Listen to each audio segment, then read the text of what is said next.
Naniniwala ka bang malas ang petsang Friday the 13th? Ito ang unusual experience ko sa petsa na yan. 2 oras na kami sa ere nang biglang mag-advise yung kapitan ng fasten your seatbelt at stay alert dahil may bagyo daw. Sa part na to, ramdam na namin yung malalakas na hangin na sumasalpok sa eroplano.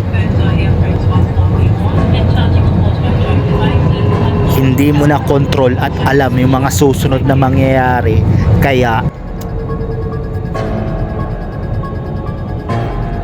kung ano-ano na tumatakbo sa isip ko nito.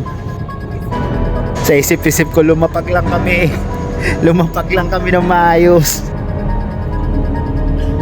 Lalo nung pinatay yung ilaw, kung ano-ano tumakbo sa isip ko.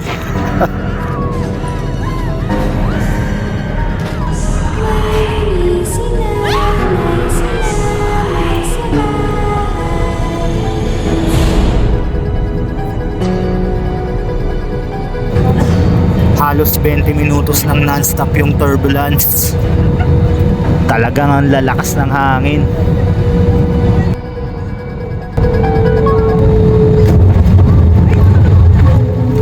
Ngayon lang din ako naka-experience na ganitong kalalakas na hangin.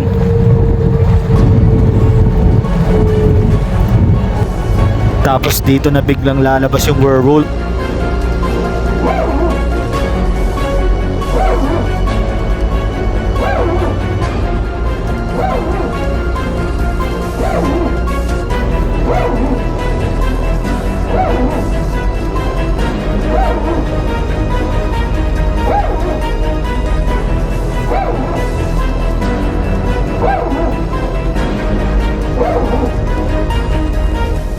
At ayun ang aking experience ng Friday the 13th.